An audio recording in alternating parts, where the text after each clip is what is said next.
Are we good? We're good? Okay. Hello, everyone. Thank you for, well, welcome to our live, to our Smart Moves Real Estate Live. We are the ladies of BCR. Oh, we lost somebody. Okay, I'll keep going. We are the ladies of BCRG, and you see a new face. We have a special guest here. I will introduce him in just a second. My name is Tiara DeVolco. I am the team lead in Hampton Roads. And then we have Mo, she's in DC, the DMV area, Justine in Houston, and Sierra in Richmond. There you go. I think their mics are cut off. So I'll just do the introductions. And then we have Terrell with Next Step Credit Repair. He is phenomenal. He's going to give you the best tips on credit, the do's and don'ts, where to go, what to look for, what's a good score, all of those type of things. And then at the end, we are going to announce the winner of our giveaway. So you have to stay on till the end to see if you are, if you won. And the email that you register with is where it's going to go. So make sure that you submit it an accurate email address. If not, let us know, because if it's you and it's wrong, you won't get it. So we'll go ahead and get started while we have Terrell here. Terrell, can you hear me?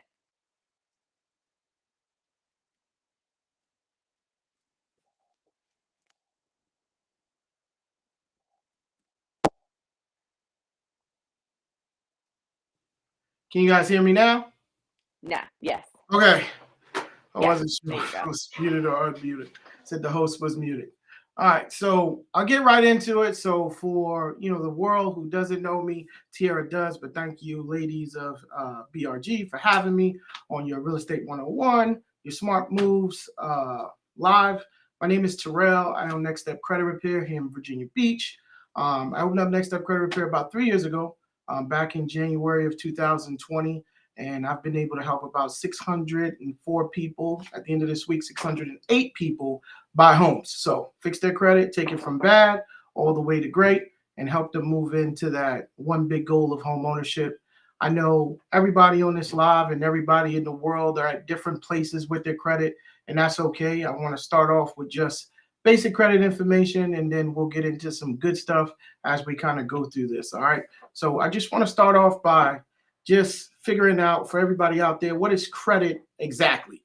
So a lot of people think that you have just this one universal credit score, or that, hey, this credit score is better than this credit score, when really you actually don't have one credit score at all. You have a bunch of different versions of your credit score. And what you have is one credit profile that gets judged a bunch of different ways by a bunch of different creditors and lenders. And depending on what you're applying for, your credit score is always going to be different. So a credit score is really just a mathematical formula that predicts kind of your credit worthiness.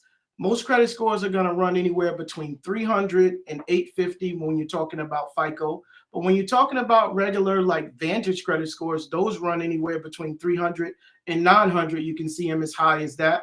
And we've got a couple of new versions of FICO and Vantage coming out that's going to run all the way up to 950. So just a quick thing, just be on the lookout for that. We have FICO 12 and FICO 11 coming out here shortly. I was at CreditCon about a month ago, which is a place where credit bureaus and FICO come and they introduce new things that are going to be coming to the world of credit. And that was, one of the big things they dropped was that you'll now have a 10-year payment history on your credit report.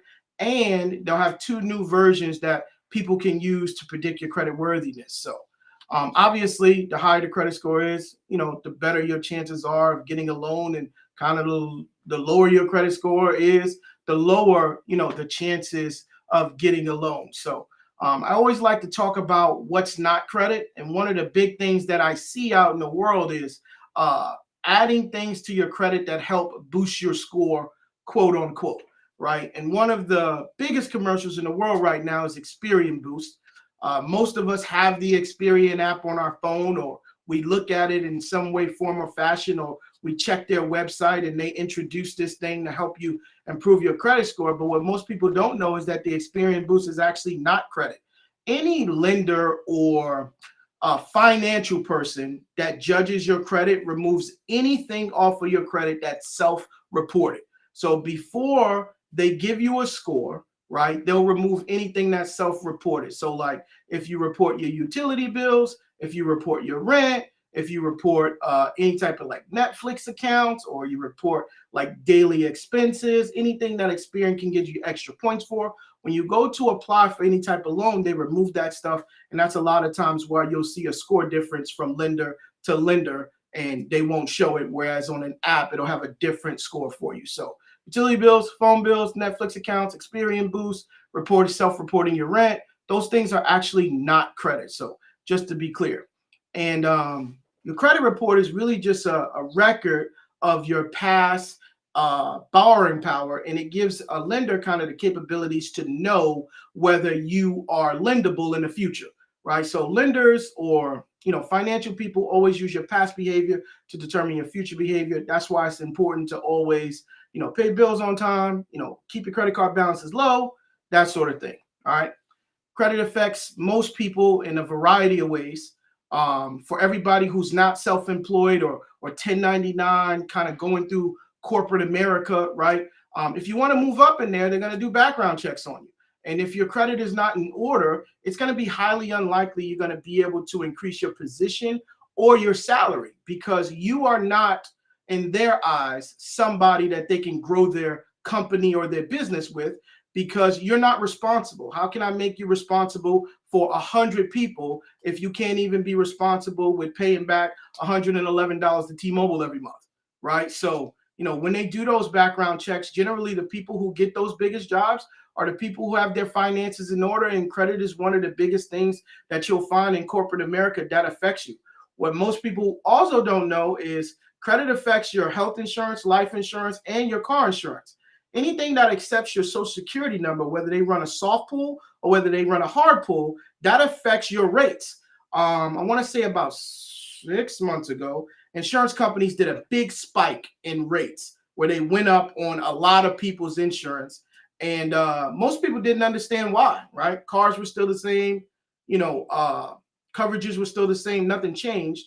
What changed is that they did a background check on every single last person in their database, and they made some adjustments and spiked the rates for people who had bad credit and didn't spike the rates for people who had good credit. My insurance actually went down $60, and I have 4 beautiful brand new 2022 cars, and I pay $87 a month for full coverage on all of them, right? And it's just because my credit's in stellar shape, and plus I've had Geico for like 10 years, so maybe that helped a little bit keep me under that $100 mark, but it affects that. So keep that in mind. Another thing I wanted to talk to you guys about today is the perfect credit score, or the 800 thing, or whatever that is that people have in their mind that they set out for this to be a goal. So what most people don't know is that there is no difference between a 720 credit score and an 850 credit score. Literally no difference. They both fall in the excellent category on the credit scale, right? So I always tell my clients or anybody else, once you get to a 720, it's about perfecting the profile behind it so you can get larger limits, right? So you can get lower interest rates. And then it's about improving your income, right? Because the only thing that's going to separate the person with the 820 and the person with the 720 is how much credit somebody else has already given them, right? And how much money you actually have, right? So when they're looking at income, right, always put in the total amount of income that you have in your house. I don't care if it's your mom, your grandma, your auntie, your uncle. If they live in your house, put in their income when you fill out a credit application. So that's one of the things that most people don't do. I put in my wife's income every time I fill out a credit application, and it always gets me a larger limit than if I put in my own by myself, right? Because she has a job, she has an income. We're going to take that $60,000 a year and we're going to put it with my 250, and I'm going to be up to 300 and something, because it asks for the whole house income, annual household income. So always put in everybody's income that's in your house. That will help you get larger credit limits on your credit cards if you do have them, or if that's something that you are looking for. Also, having good credit allows you to travel for free. I went to New Orleans for free. We're flying to Disney for free. We'll be flying to Texas for free. We'll be flying to Mexico for free. So, getting higher limit credit cards allows you to have more rewards. So American Express is one of my favorite. Chase is one of my favorite. Somebody says they can't hear anybody on Facebook. I'm not sure what that's about, but I shall keep going. But the better your credit is, the larger limits and the more rewards and points and transfer portals you'll have access to, and statement credits, things of that nature. So, if your credit is sitting anywhere between 680 and under, you definitely want to be looking at, buying your credit report. That's a huge thing that not enough people do. Is that they don't buy their credit report, and you need to every single month. I don't care if you buy it from My FICO. I don't care if you buy it from Experian. Experian's not at the top of my list, but My FICO is. But it's about $50 a month to get it. And you should buy the whole entire thing. Oh, gotcha.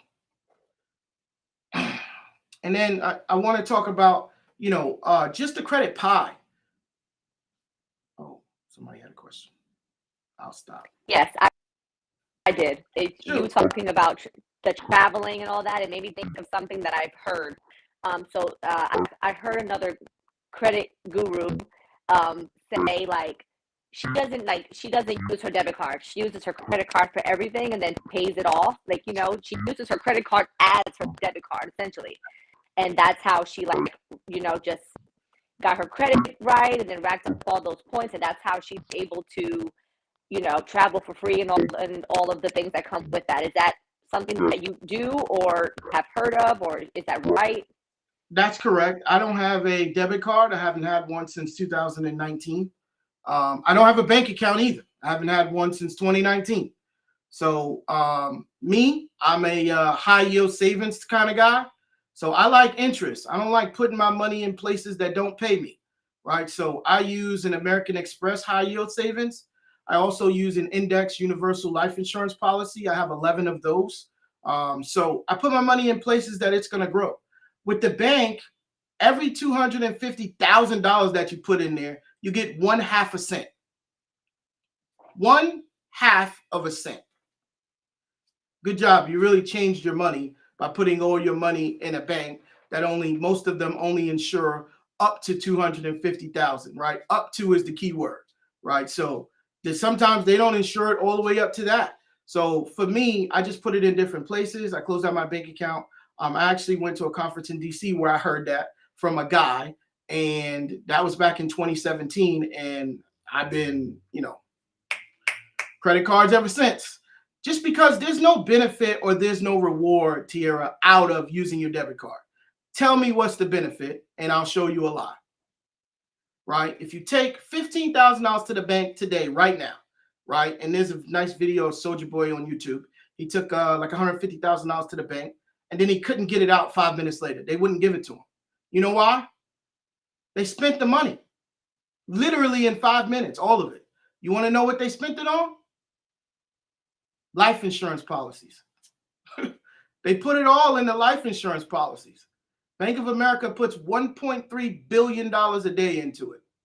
$1.3 billion, because it's the safest way to kind of save your money, where it's going to gain a crazy amount of interest. So your return is going to be fabulous, right? And you're not going to lose money in stocks and in the market and kind of playing that game.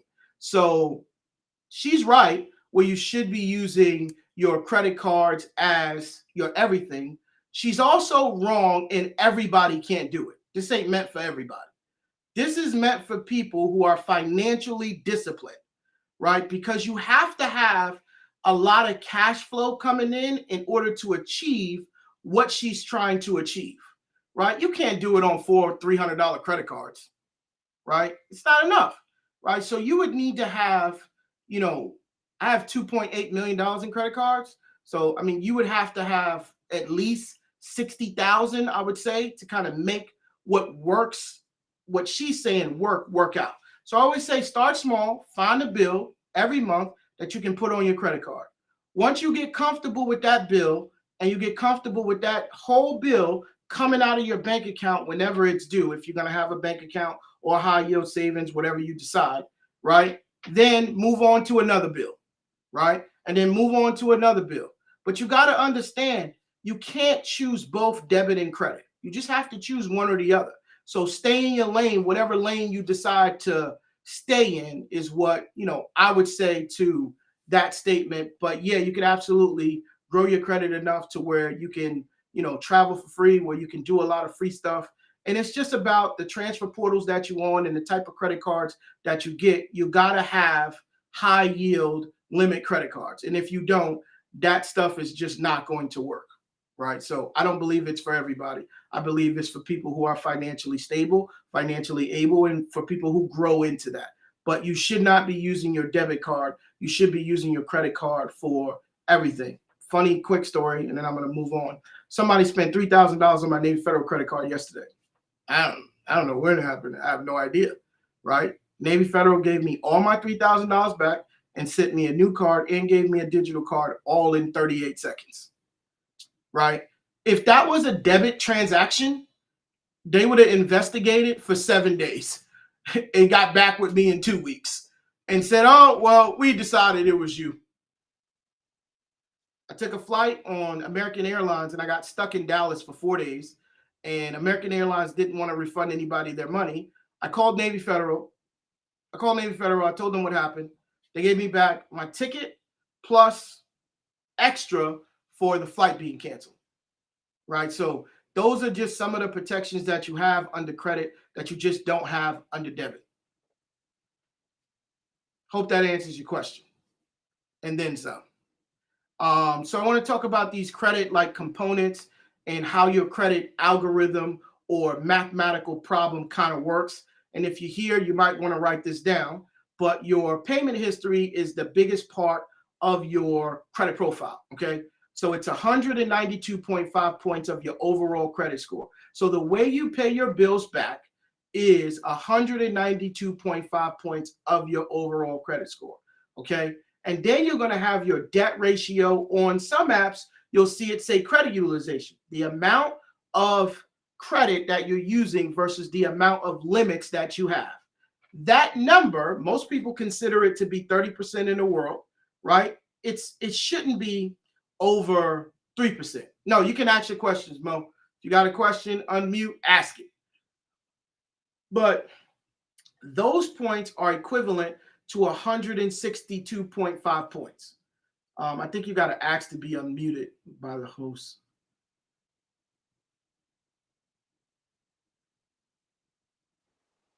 Yeah, Bree has us muted, so she has to unmute. Oh, no, I can. Can you? There you go. Oh, okay. Yeah, I had a question about the bankruptcy. Do you recommend folks that are in the process of buying a home but have a lot of debt? Do you recommend that they, depending on how much debt they have, do you recommend that they file bankruptcy or try to work on repairing their credit? I recommend that they work on repairing their credit. And here's why. I don't like bankruptcy, right? Number one, it sets your life back too far, right? Most bankruptcies outside of a Chapter 13 are going to stay on your credit for 10 years. The Chapter 13 is going to stay on there for 7 years because that's the repayment. You're essentially just repaying back all your debt that you have, right? The one instance, and I recommend bankruptcy, is when you are being sued for umpteen amount of money that you know you can't afford to pay back, and your check or your income is being garnished at more than a level in which you can afford, right? Other than that, right, you can settle out most of your debt. If you owe $30,000 across your credit report, you could probably settle the whole entire thing for 10, right? It's most collection agencies, they've already bought the debt for pennies on the dollar, number one, right? The original creditor already charged it off, number two. Number three, they just trying to get a little something back out of you, right? So if you owe them 300, hey, I got 120 right now, today. Are you cool with 120? Because if you are, I can make a payment right now. If you're not cool with 120, call me back when you are, right? remember, they have a job to do, and that is to collect debt, right? If they don't, they're going to get fired. And we all know, I don't know if you guys ever worked in debt collections. I did. Man, it is a high stress environment. Let me tell you, if you ain't collecting no money, they're always talking about firing you. So I used to give crazy discounts. Oh, you got 80? Yeah, no, I'll take 80. That's cool. I'll take 80, no problem. And I'll take whatever they got. I don't even want a counter or nothing because I'm just trying to get my money up on the whiteboard, right? Whoever collects the most debt gets a bonus. Very simple. So I would say, I don't recommend bankruptcy. Just set your life back too far. You're going to spend too much time rebuilding it. It's going to be a lot of low credit score type situation, low limit credit type situation. So I would say just work on, repairing your credit, work on paying down your debt, work on settling some of it out. I know on the internet, they say, don't pay your collections. Oh my God, it's going to reset. Right, they do say that. It's going to do this, it's going to do that. Would you rather go to court? You get to choose, right? Would you like something like I owed my doctor's office like $68 from like 2007. They sued me in March of 2022 for almost $7,000, and they won. Now, when we left the courthouse, we came to a nice agreement at 3, right? But they won. I only owed them $68, and I still go there to this day every Friday. Wow. I didn't know I owed them $68. I would have paid the $68. You understand what I'm saying? Right. So most debt collectors who have debt, right, you can look them up online and you can look up their licensing. If their licenses is tight in your state, they can take you to court any minute, right? Because they have all the original information and they bought the debt legally. They obtained it legally. They have your signature. They have all your transactions. They have your transaction history. They have every video on every amount of money that you spent on everything at every single store. So don't think that you're going to be able to FCRA your way out of this or find some little letter online from Google that then got sent 1,009 times. It ain't going to work, right? Just settle it out. Move on with your life. You'll be much better off. Gotcha. Thank you for that. Grab that bankruptcy. If you get sued, grab that bankruptcy. Right. So I'll go back into this thing with the credit score components. I think we left off at the debt ratio and or the credit utilization, which is 162.5 points of your overall score. So try not to use more than 1 to 3% of your credit utilization. 1 to 3% is what you should keep it at every statement date, right? If you want to get real fancy, okay, you can spend all of the credit that you have every month and you can pay it 3 days before your statement date each month. If you ever want to know your statement date is, open up your Capital One app, Discover, American Express, whatever it is, open it up, go down to your statements, look in the upper left-hand corner or the upper right-hand corner, it's going to say statement closing date. So if that date is the 24th of each month, make sure your balance is paid in full by the 19th of each month. And then don't use the card again until the 27th. So for 6 to 7 days out of the month, just don't use your card during that period, okay? And then after that, go crazy. I don't care. Do whatever you want to do. So long as you can pay it back in full, just don't spend more than what you have. What this allows the scoring model to do is it recognizes patterns. So it's always going to keep your credit score at an anticipation score, is what FICO called it, right? Meaning it recognizes that you always keep a zero balance on your card, but your card won't close because you're using it. So the credit card company sees that you're using it. The credit bureau see that you're keeping a zero balance. So your credit score is always staying the same or going north, but the credit card company is always giving you higher limits. It's the way that I grew my credit limit in 1.5 years. So 18 months ago, I had a $274 and I had a $200 credit card. I messed up my credit, jacked it all up, right? And went back into it. And in 2 years, I've grown it to over almost $3 million in credit cards. So you can do exactly like that, but you have to be dedicated to that process if you're going to do it like that. But that's a nice little trick that you can use to kind of, boost your score really, really quick. And then, you have different types of credit that you want to have on your credit report. Don't go out and get all of the same thing because that accounts for 55 points. Try and have different types of credit on your credit report: revolving, secured, unsecured, lines of credit, personal loans, mortgages, all that good stuff. And then try not to run your credit more than twice a year. right? So never more than 4 times in 24 months. Each time you go over 4, you'll lose 3 to 6 points for every hard inquiry that you create after that, okay? So make sure that you run your credit once every 6 months, because credit inquiries, depending on the company, will fall off every 18 to 24 months. So by the time you get to 18 and 24, the other 2 will be falling off, right? So you'll never be walking around with more than 4. You can keep those easy 55 points all the time, all right? Just real quick, some kind of do's and don'ts.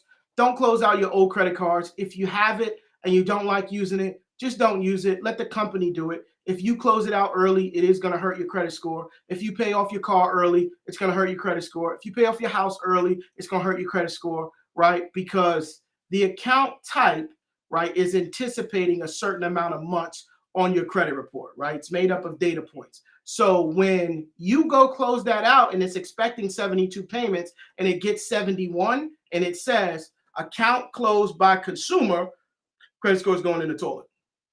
Quick, fast, and in a hurry, because they gave you those points based on a 72-month payment that you were going to be making. Not 71, not 69, not 38, 72 or 40 or whatever it is. So make sure that you always do that. Don't close out the old credit cards. Don't worry about your credit score being different at all 3 credit bureaus.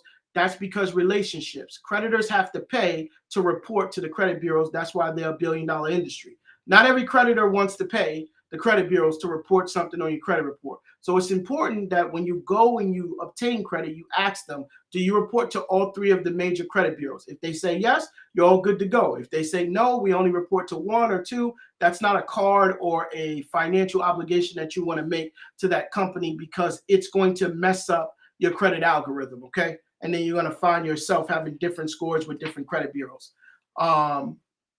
Checking your own credit really doesn't hurt you. Check it anywhere you like. Just if a lender or a loan company kind of helps you out. And then I'll be real quick with this other stuff. Hold on, give me a second. I opened up the wrong thing. I want to touch on just where you can monitor your credit at. So just some stuff for me. I would say my FICO is number 1 on my list where you monitor your credit at. So that's at the top of my list. If you want to monitor your credit right, my FICO is it. My Score IQ, that's a pretty good one as well. It gives you all 12 versions of your credit score, plus it gives you your Vantage scores as well. So that one's really good. My FICO just gives you your mortgage scores, which most people on here or most people who looking to work with you guys, they need their mortgage scores. So my FICO would be that. And then I use Smart Credit personally because I can see the whole entire credit profile. So I can see all 42 data points, and then they'll line them up next to each other. So it's really good to look at to find out if you have mistakes on your credit or not. Couple apps I don't recommend: CreditWise, Credit Sesame, Credit Karma, Experian, your banking app. All of those, trash. Throw them in the trash. They suck. They're never going to be good. I don't care how hard you try to make them good. I don't care what that score says up there. Nobody's going to use it. Okay, so just move on with your life. And then just really creating a lendable profile for yourself looks like this: 5 to 7 open positive lines of credit. Write this down if you haven't. Right, less than 2 to 4 hard inquiries in the last 24 months. Credit utilization at 1 to 3%. Length of credit history at a minimum of 3 years. If you don't have a minimum of 3 years, go find somebody in your family who has 3 years or more of credit history that can add you as an authorized user to their account to make your oldest line of credit their line of credit, okay? And then have at least 5 different types of credit on your credit report.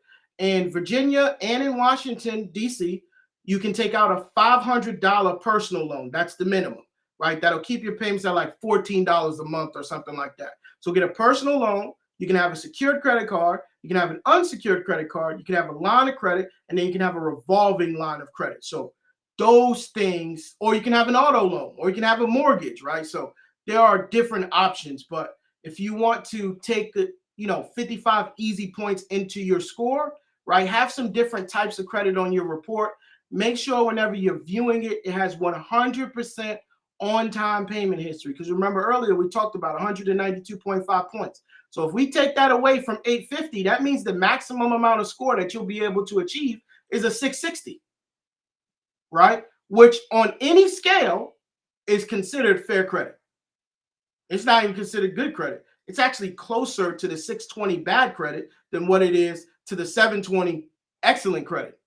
Does that make sense? So, that payment history's got to be on point, and then no negative or derogatory items, on your credit profile if you can help it, right? And if there is some and they're unpaid, get them paid, man. Pay back the debts that you owe, right? This world has enough bad debt. Don't make yours it too. You never know who you're going to need down the line, is what I always recommend to my clients.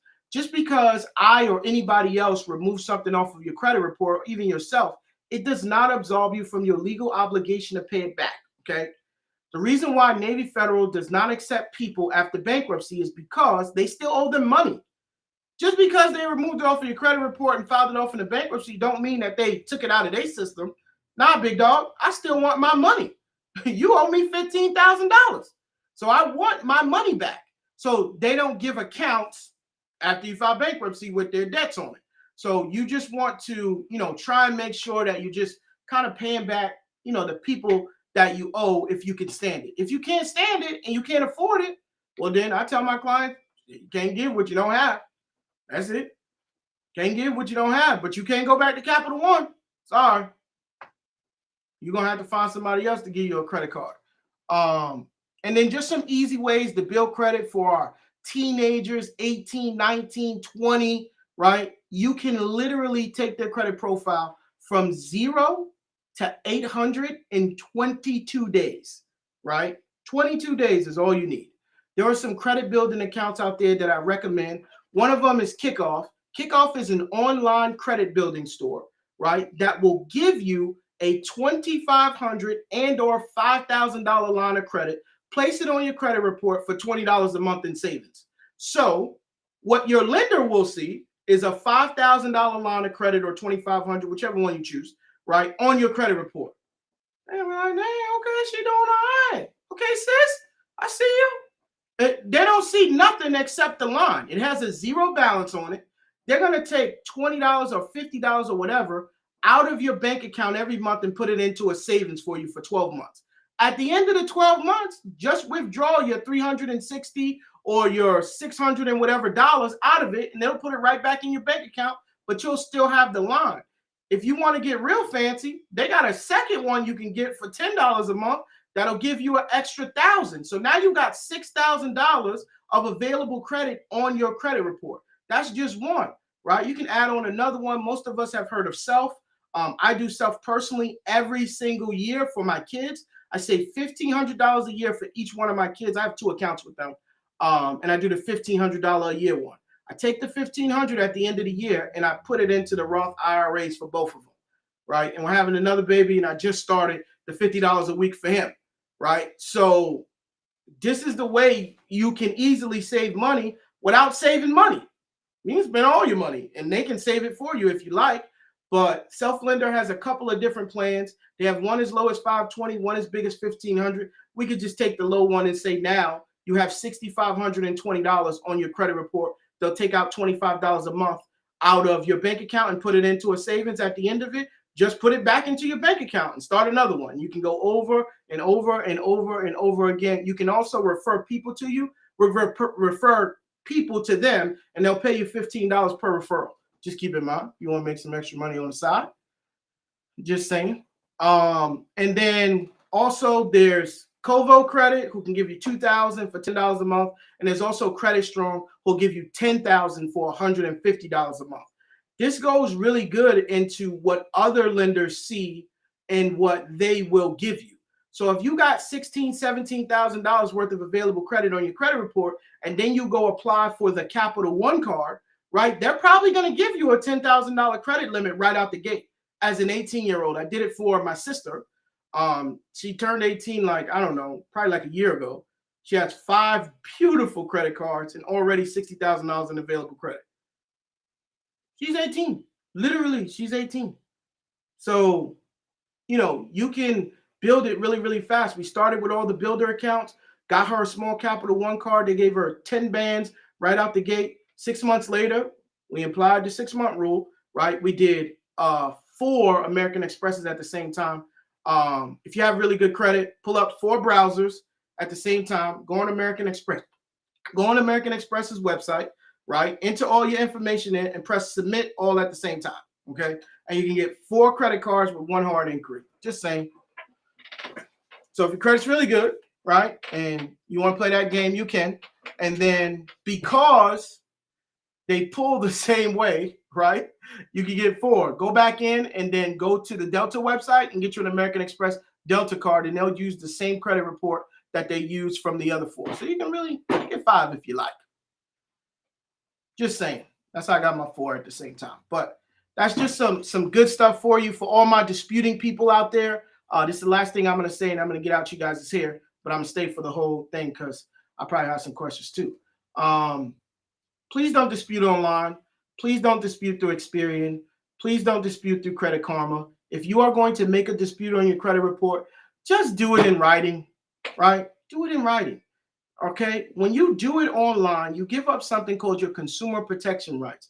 What those rights allow you to do is what those rights allow you to have is a proper and thorough investigation from the credit bureaus to the creditor. So if there's something on your credit report that just doesn't seem right and you dispute it online, they actually don't have to dispute it for you. They don't have to do anything. They can just press verified and that's it, and that's the end, and you can never come back and dispute it again because you gave up your consumer protection rights. So that little disclosure on Credit Karma and Experian and the Equifax website with your consumer protection rights, when you hit OK or accept, you've given them up. So they don't have to do anything for you from that point forward. So just saying, if you're going to be working on your own credit and you're not going to be using any professional help or guidance, just stay off of TikTok, stay off of Instagram. Those things don't work. Trust me. I have all the letters. Okay. Tiara knows. She asked me for a letter. She said, this doesn't look like the one I got because it's not going to be the same, right? When you get it off of online and somebody's selling it to you, they probably got it off of Google and just jazzed it up with their logo, right? So do it the right way, write it in, say what you need to say. The computer can read your stuff, okay?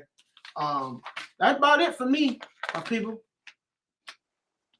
That was great. Okay, so one, I have a few things. One, the letter was not for me. It was for a client. I know. For a client. I worked hard to keep myself in order. So yeah, I keep it in order. Oh goodness. And I do have a question. So our viewers and even our agents are in different areas. So are you licensed to help our fellow people in Texas? 48 states.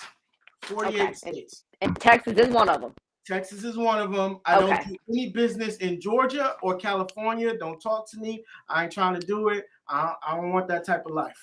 Got it. And it's illegal in Georgia. Right? What is? It's credit repair is illegal in the state of Georgia. I got a fine for $5,000. I was helping this girl. I didn't know at this point a couple years ago. And they sent me a letter from the Attorney General's office saying I had sent the letter on behalf of somebody who lives in the state of Georgia. They fined me $5,000. It's not a fun place to be. So, credit repair is absolutely illegal in Georgia. I don't play those games unless you have an MLS or you're a nonprofit. That's the only way you can do credit repair in Georgia. California is just, you need $100,000 cash. So, yeah, I ain't got that type of thing. Less. Yeah, say less. Just to do one. Where can they reach you at? What's your contact information so everybody who is on can reach you? Yeah, you guys can always go to our website. It's nextstepcreditrepair.com. You can always follow me on Facebook, Terrell Credit Guy Good on Facebook. You can add me too. I'll get around to it. But Instagram, Rel the Credit Guy on Instagram. Even though I don't run my own Instagram, I just want to say that up front. So if you get a weird message about booking an appointment, it's because I don't run it. But I'm also on TikTok at the Credit Guy on TikTok. So you can find me on those places, but mostly on Facebook. Okay, cool. Do you ladies have any questions? Yes. One more question. So what accounts or cards do you recommend people to open up that have a low credit score already? Like not the ones that's 18, 19, don't have any accounts, like the ones that rebuilding. Yes. So what accounts do you recommend that they open that they can possibly qualify for? Credit building accounts. Kickoff, Okay. Covo Credit, Credit Strong, Self, and any type of secured credit card. So if you can't get approved at your bank, creditbuildercard.com does a secured credit card for you, $200, and they don't even use a hard inquiry. They just give it to you. It's through First Premier or First Progress, one or the other. I used to have a partnership with them. I don't anymore because I have a partnership with Amex and Chase now. So they had me sever the partnership with the other people. So I couldn't keep it, but they have a fantastic secured credit card that reports 3 times a month. So that's pretty good. Yep. Thank you. But, or, if they go to their bank too and they can get approved for a secured credit card, I always say building a relationship with your bank is always good too. So if they can stand it, get one through their bank. If they can't, well then, build it through secured building loans like the Self Kickoff, Covo Credit, Credit Strong, that sort of thing. Justine, do you have any questions?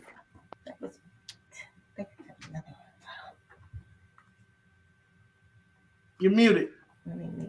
Oh, There you go. can you hear me now? Yep. Okay. Do you have any tips about for building business credit?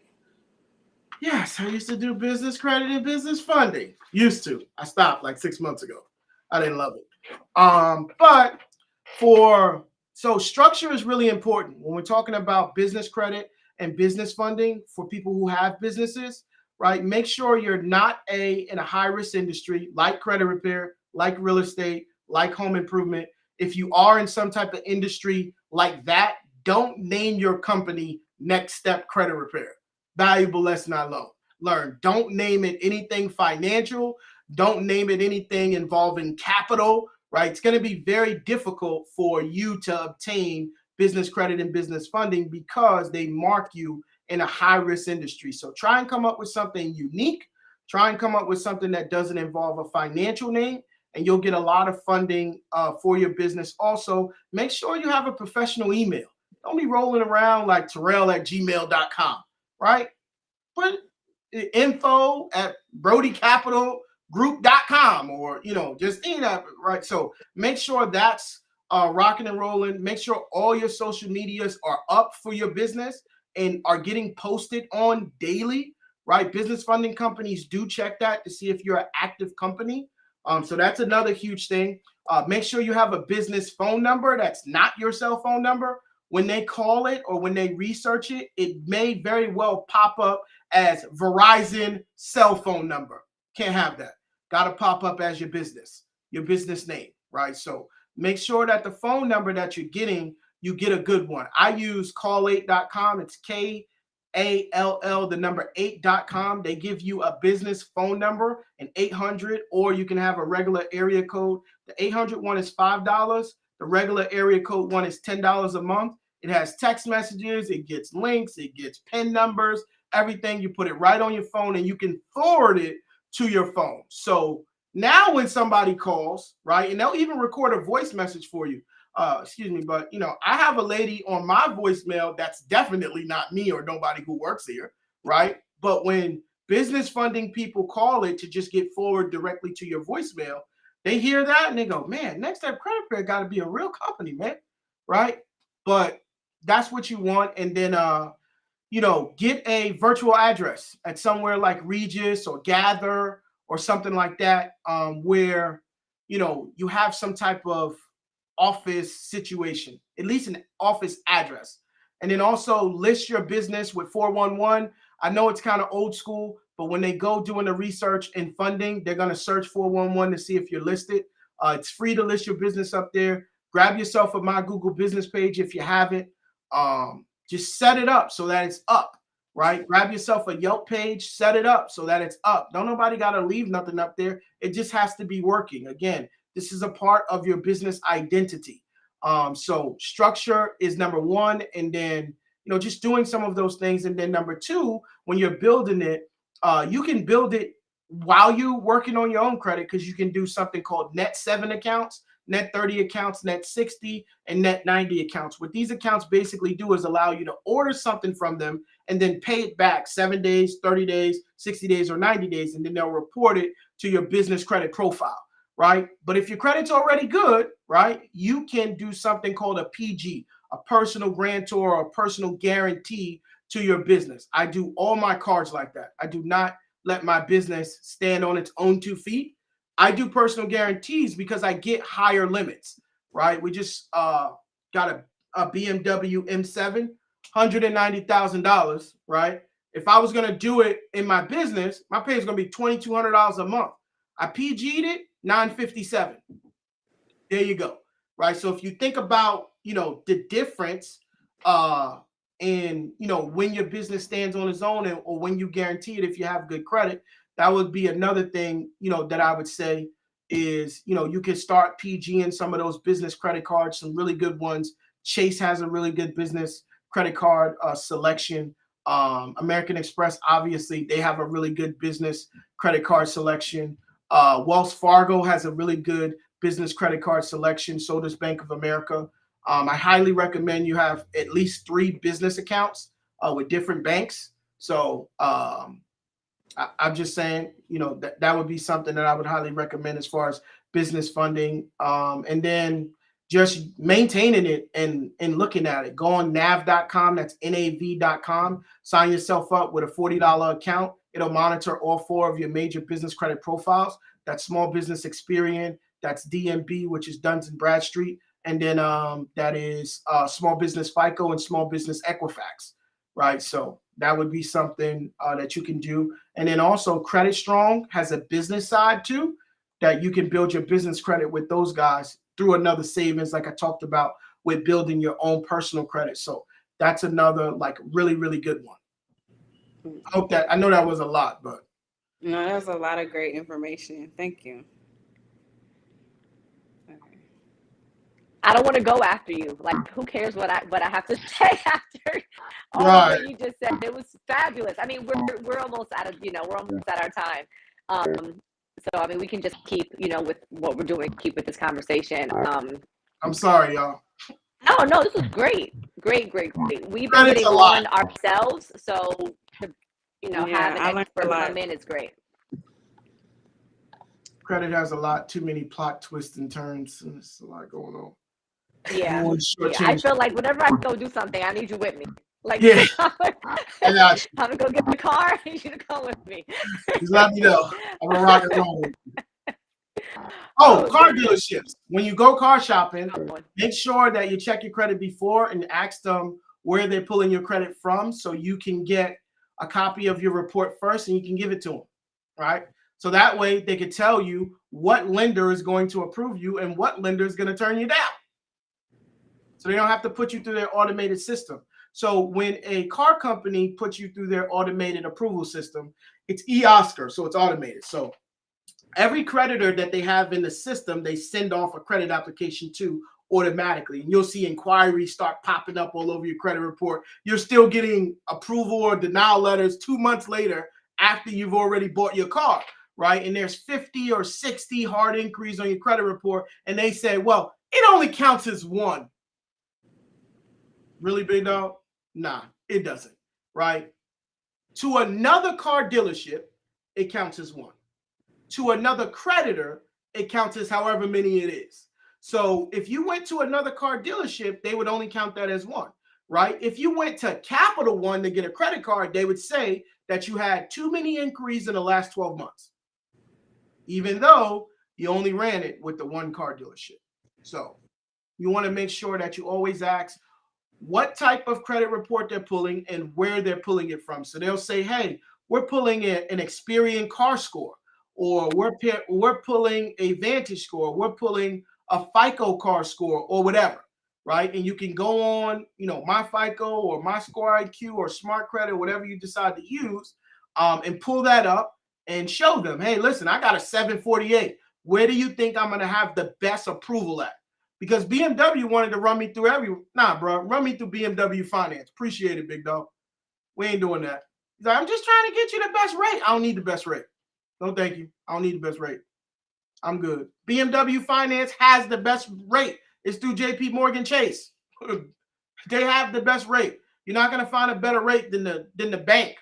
So you just want to get the best rate for you, not for me. So just quick little tip for you there if you're trying to buy a car. I bet when you go to those places, they can't stand you. No, they don't like me very much.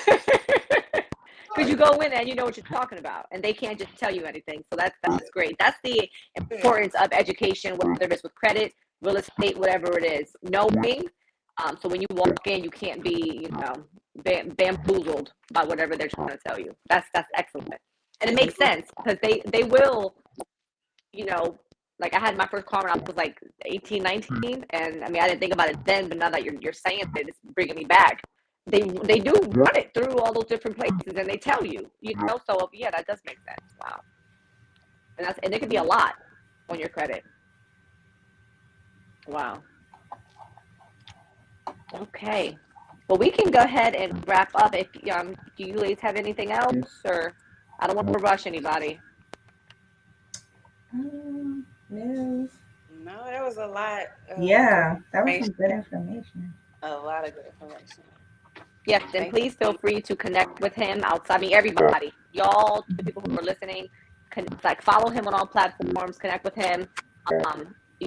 So he's amazing, as you can see. I mean, I know I hyped him up, but as you can see for yourself, he's just the best source for all this information. Can you hear me? Okay, so I'm going to go ahead and announce the winner.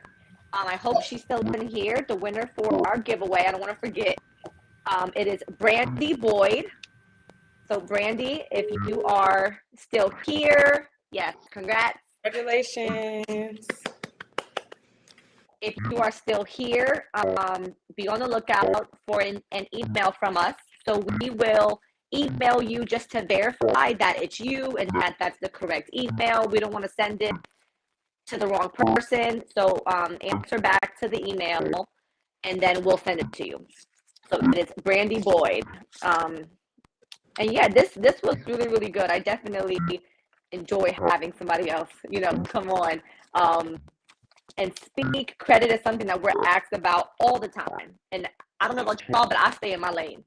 So this is not my thing. So, definitely having an expert to come on and to reference to it's just great. So I thoroughly enjoyed this. Thank you again for coming on and giving us your time tonight. Thank you. Yes. Well, if that is all, I want to thank everybody for listening, for joining in with us. I don't know if Bree, if you can put our Instagram tags on here or our information, because we are in different areas. If you're listening, look in the chat and look for our Instagram tags and our info. Follow us on all platforms. We will be having another live next month. We do these once a month, so we will start marketing and putting it out there for the date. And we will have another guest speaker come in. So yeah, thank you again. I hope you enjoyed it. And if that is all, good night. Good night, everyone. Thank you for coming. Yes, thank you. I hope to see y'all on the next one.